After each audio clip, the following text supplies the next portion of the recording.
Started on Saturday night when the victim goes to a convenience store in Lexington, leaves the truck running with the keys in it and his gun in it, goes in the convenience store, and a 15-year-old that we ended up confronting yesterday steals the truck.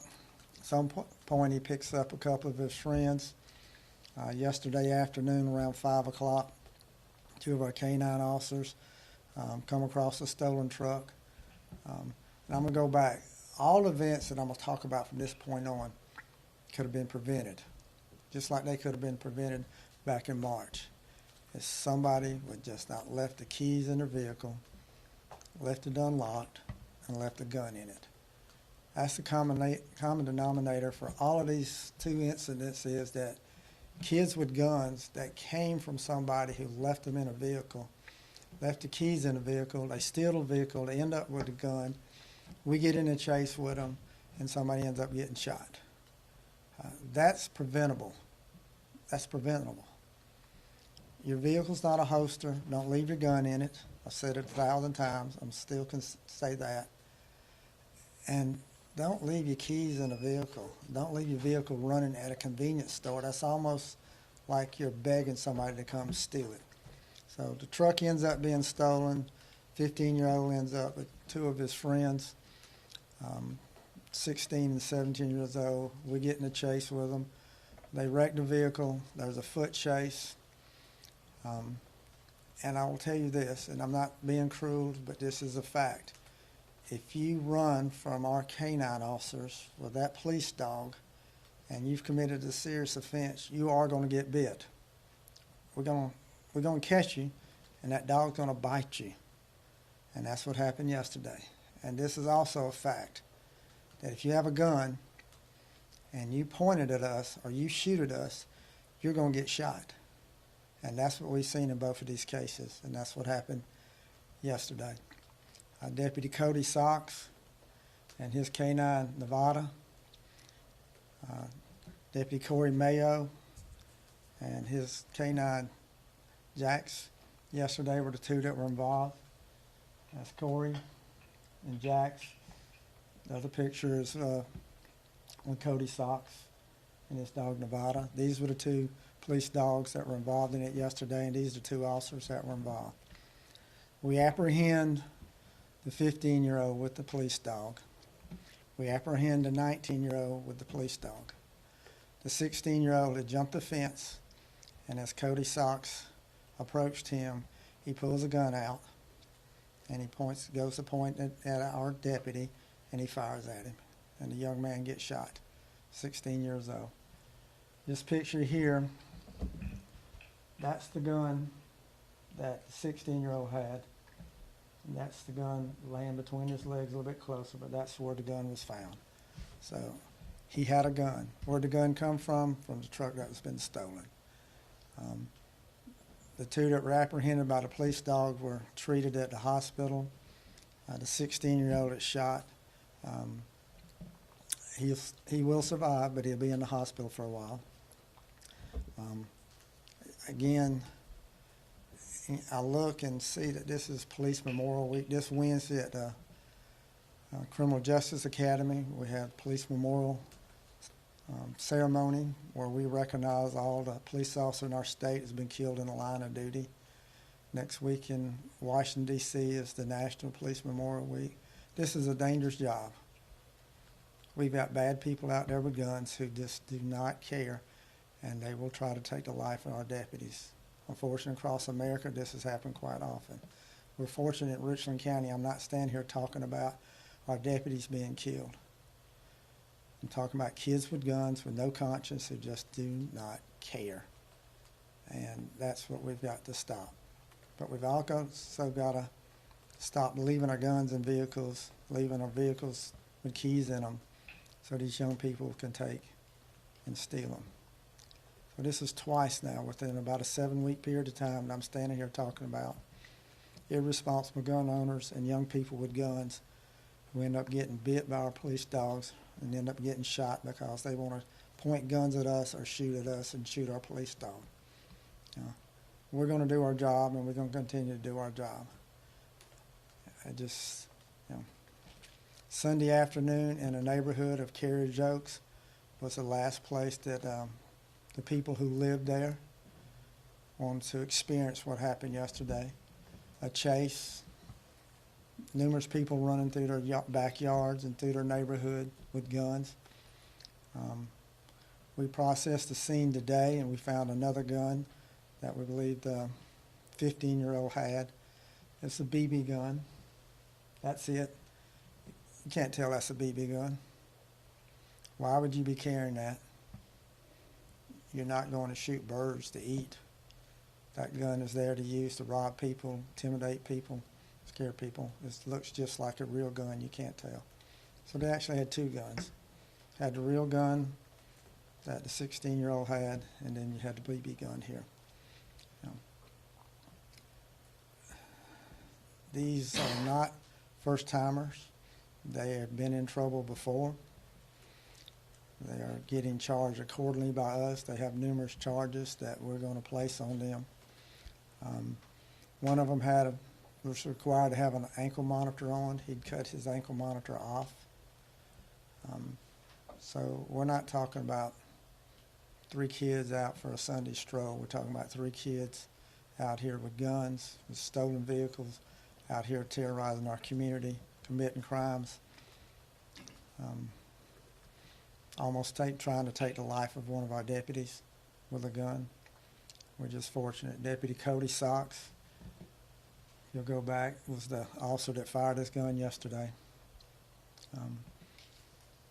He is going through the procedure. Our critical incident team responded yesterday. They'll obtain all the facts of what happened. That'll be presented to the solicitor's office, our Citizens Advisory Council, and then they'll make a determination if it was justified or not. But I'm just going to go back to what I said a little bit ago. You point a gun at us or you shoot at us, you're going to get shot. We don't want to do that. That's the last thing we want to do. But these deputies are not going to go out here and lose their lives because we got kids with guns who just don't care and have don't understand the consequences of their actions. Questions? You said some of the teenagers obviously been in trouble before. What do you think the penalty would be for these kids? You know, are they going to be able to just go to jail and get out, be back on the streets next summer, or what do you think the action would be? I don't know. That's part of the criminal justice system I have no control over. Our court systems are backed up. Our prosecutions are not timely. I can't control that. We're just going to do our part. We arrest them. We put charges on them. What happens to them after that, I don't have any control over. I know what I'd like. They need to be held accountable. That's something serious to point a loaded weapon at someone that you're not just going to, what was in his mind, he's probably going to shoot our deputy. We're lucky he didn't get the shot off first. He tried to take someone's life. He tried to take one of the deputies that are out here protecting this community.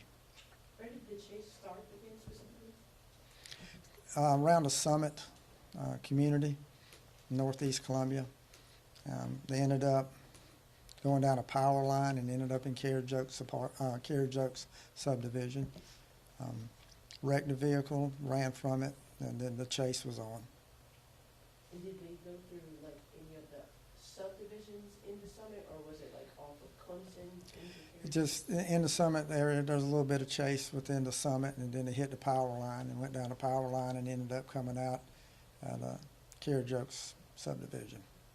The one you cut his monitor off, how long have you been going without the monitor? I believe he just cut the monitor off this past weekend. So very recently he cut it off. And is he out, were the children out, or the teens out of Lexington County or Richland County?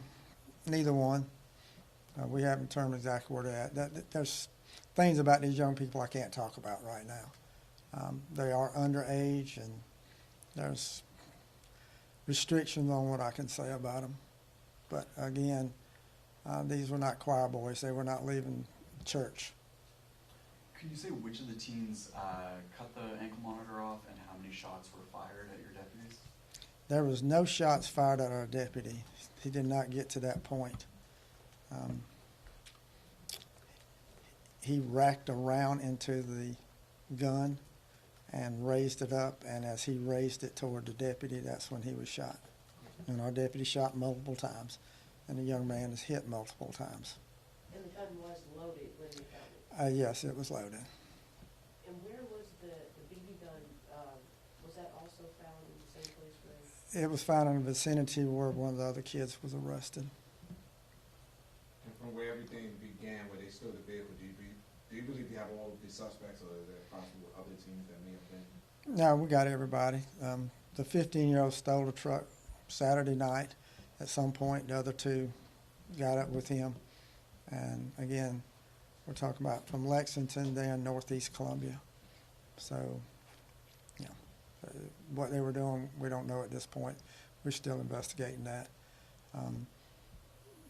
The initial report was taken by Lexington, city of Lexington, so there'll probably be some charges they'll have based on the video they have from where the truck was stolen. So there's additional charges. These are just the charges we put on them at this point. We're still investigating. As the critical incident investigation and gathering facts is going on, also we've got the criminal part where we're putting all the charges together, exactly what they did. As much as you can you talk a little bit about the process of investigating this? So you were able to have the pictures of the gun that was stolen out of the car. Where did that come from? The picture I just showed you, that's where the young man was shot. And that's the gun that he dropped once he got shot. That is the picture of the gun that he had that he pointed at our deputies. So that is his gun. That is the gun that was in the truck when they stole it, and he ended up with that gun in his possession. And only one deputy fired, right? Only one deputy fired. Deputy Cody Sox fired. Deputy Mayo was there. He had apprehended one of the guys. Cody Sox had apprehended another. Their dogs had apprehended them. The dogs had caught them. And then the third one is when pulled the gun out and Cody Sox shot him. Could this have been dangerous though for the homeowner that was in that in the home or near or in that area by the time, because there were people home during all of this? Yeah, very, very dangerous. Just like it was dangerous to our deputies, it was dangerous to those people.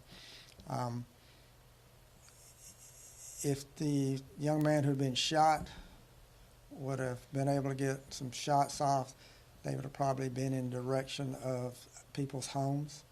Where Cody Sox shot, there was nothing behind them. So there was no homes or anybody at that danger.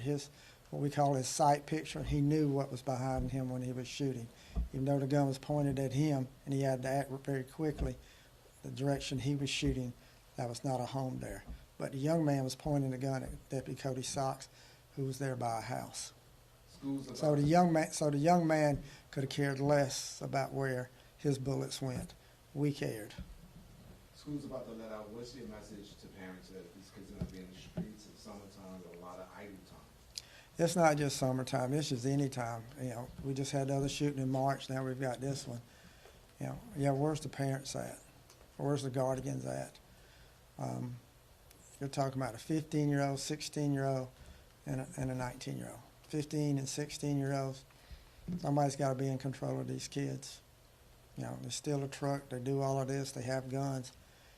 Parents just need to be parents. It starts at home, but if they don't get it at home, it's got to be with us in the community. But some of these kids just don't want that. Some of these kids would rather go out and do what these young people have done, and that's steal and rob and hurt people and get in car chases and end up getting dog bit and end up getting shot. And with those weapons, were they stolen as well? Were they registered under anybody else's name?